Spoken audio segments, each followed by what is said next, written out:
There are new rules now for aircraft carriers filing for insolvency. In fact, the rules have been tweaked.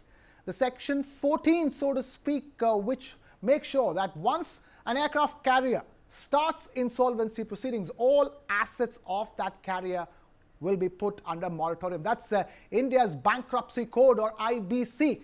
But now, aviation companies, aircraft carriers are now said to be exempt from that ruling.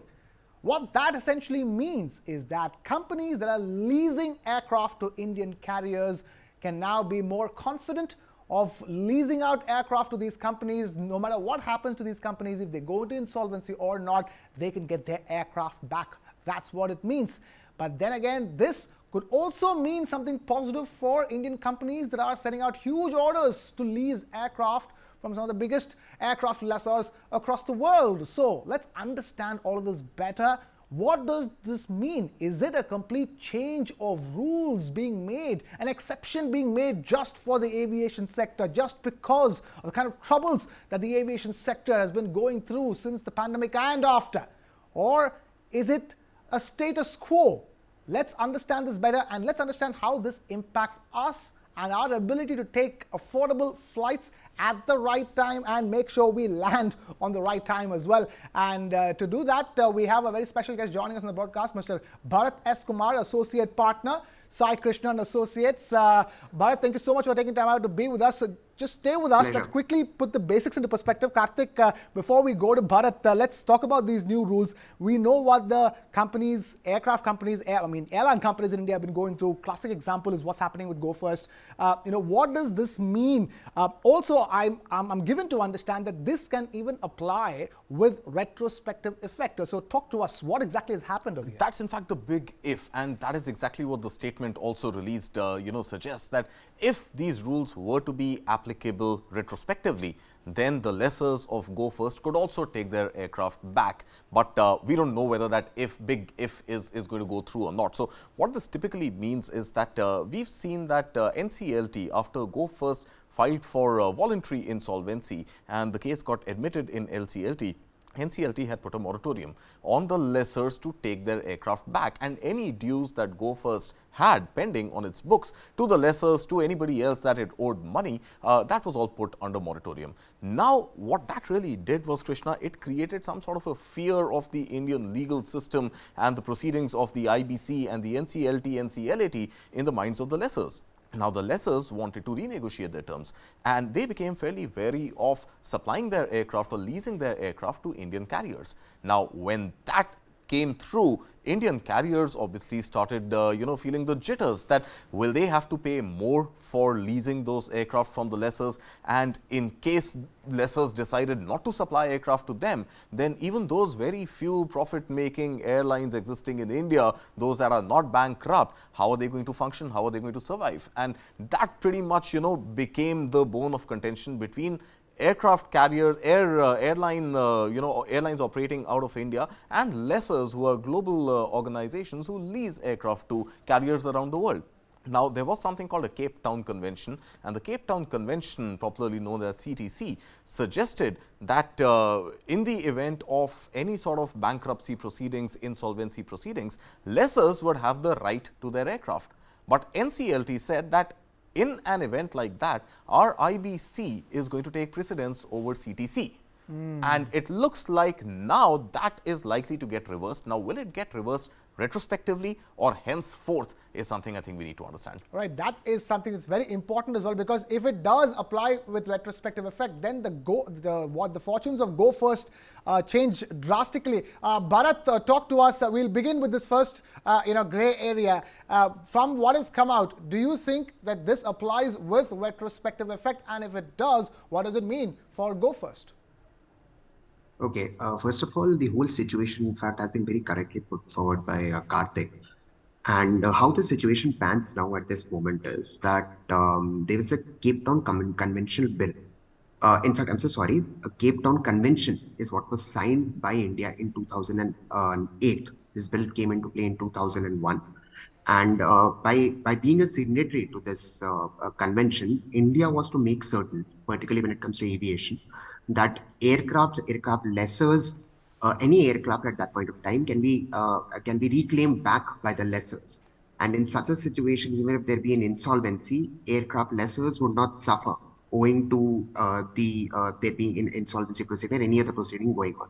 Coming back to how this notification affects us is that to give you a brief, what happens is that a Section 14 moratorium, or probably a time period, a period wherein the authority, adjudicating authority, the NCLT, gives a party, gives the corporate debtor, that is, if probably a SpiceJet, I'm just giving an example, SpiceJet or a Go Air or any other airline, whether it files insolvency proceedings voluntarily or a creditor files it, an operational creditor or a financial creditor. In such a situation, what happens is there is a freeze which happens. By a freeze, what I mean is Section 14 very categorically says that if there be any legal proceeding which is going against that entity, against that airline, that will be frozen. Any assets which are in question, which are particularly a bone of contention, would be frozen. So long and short of it, it makes certain that practically everything freezes at that point of time, so that it becomes easier for them to adjudicate the whole issue. Now, pursuant to this notification, in fact, the Cape Town Convention, as I had earlier mentioned, what happens is that India has now, there's been, you can say, a ratification of that convention to some extent. India had even in fact, earlier this year, Cape Town Convention bill was to be introduced in the parliament. That couldn't happen for whatever reasons. But this notification which now comes through, as Kartik had correctly mentioned, it doesn't particularly state as to whether this is retrospective in nature or rather whether it's prospective in nature, but gives all the airline lessors a sign of relief. And why it gives a sign of relief is, so hypothetically speaking, if an airline leasing company leases, for example, 50 aircrafts to another company, an airline company, and that company probably defaults on the leases and the amounts to be paid. In such a situation, irrespective of whether something is filed in the NCLT or not, the airline lessors have an option of taking the aircrafts back, and the amounts which are due can subsequently be taken back by them through legal channels. Now, Section 14 very categorically says that there won't be any proceedings which will be stayed.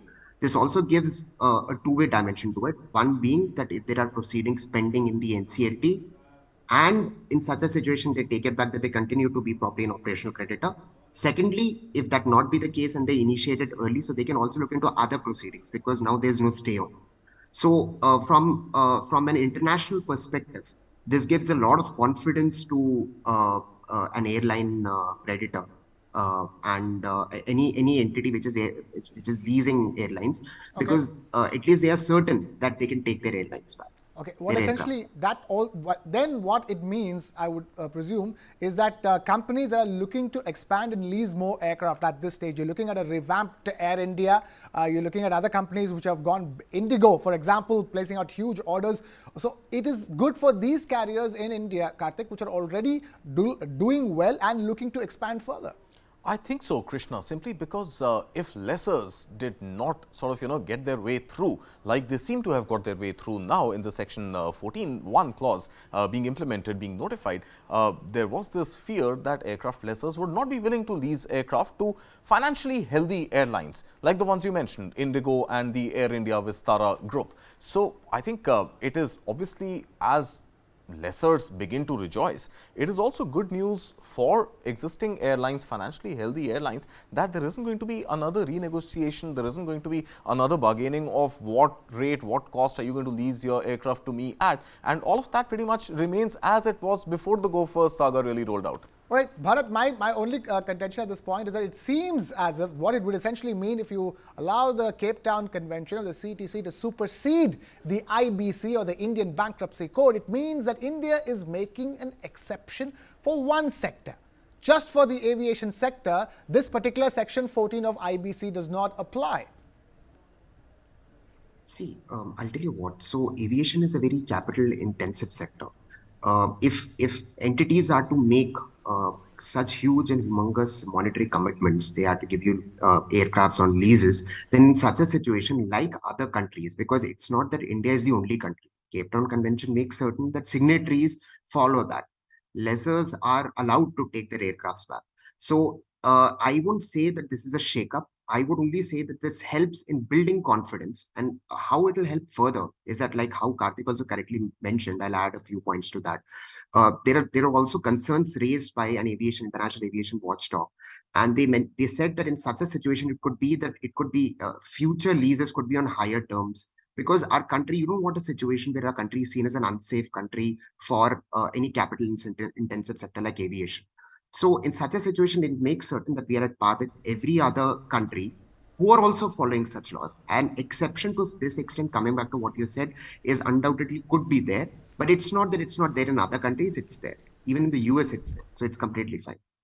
Okay, Bharat, I just wanted to ask you one more question. How does this whole leasing business really work? Because do you get the whole aircraft with the engine, with the upholstery, with all the avionics, everything built in as one single unit? Or do you have the airframe coming from one lessor, you have the engines coming from another lessor, and hence, even with this Section 14 clause now being amended, you could be in a situation that, the engine maker or the engine lessor wants to take the engine back, but the mainframe or the body of the aircraft is there with you. And that doesn't do good to anybody, does it?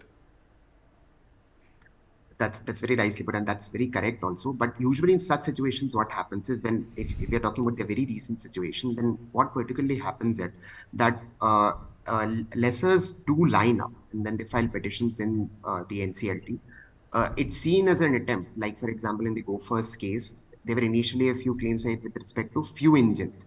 Then a few more lessors are also filed, and this subsequently adds up. So sum and substance of it is what you're saying is right, but how we see it is it's still better than maybe an aircraft being grounded or not being put to use, because what happens is in such a situation, whosoever has given those, for example, if it be a Pratt and Whitney engine, so the aircraft lessors may end up incurring heavy losses. So in such a situation, it's always better that the entity which is giving it obviously takes it back and then uses it for better use. Okay, and once the insolvency proceedings end, sorry, last question to you, Bharat. Once the insolvency proceedings end, they sort of, once the case is closed, in a overall sort of, long-term scenario, who is better off? Is the lessor better off that even though there was a brief period of moratorium, thereafter, once the airline is presumably out of the bankruptcy proceedings, then the payment is made to the lessor retrospectively, I'm assuming, as opposed to, taking the aircraft back, finding somebody else to lease them to, and then sort of, letting go of whatever period of inaction while the aircraft was not in use. So overall, long term, don't you think they will both reach some sort of an equilibrium, and neither of the situations would actually be beneficial for the lessor? Unfortunately, I would just disagree to some extent on this, and I'll tell you why. Because if a lessor takes the aircraft or probably the engine back, if there are deals for the engines that they take it back, and so on and so forth, what happens is they can, like I had mentioned, they can put it to better use. In such a situation, for the lessor, what remains is only taking the amount back, the dues, unpaid dues which are to be taken. In the present scenario, not only are all the aircrafts grounded because you can't touch them, but you also have your monetary dues. So I would say there's a double impact which comes on the lessor, which would not be in this case, because at least they can make use of the aircrafts at present, the engines or whatever parts they've given at present, and then they can recover this, because that would in either case take time. That will be according to how the whole structure works. But at this point of time, the aircrafts can be put to better use. That's how I see it. So All I right. would say it's a good step. It's a positive step. Gives a lot of confidence to the industry. Good step, positive step, a lot of confidence to an industry. An industry that's been through some of the worst times recently, emerging out of it, trying to find that solid ground. India's aviation sector is what I'm talking about. But for now, we wrap up this particular discussion. Thank you, Bharat S.Kumar, Associate Partner of Saikrishna Associates, for taking time out to be with us here and helping us understand what these new tweaked rules mean. And hope to keep having you on the show again and again.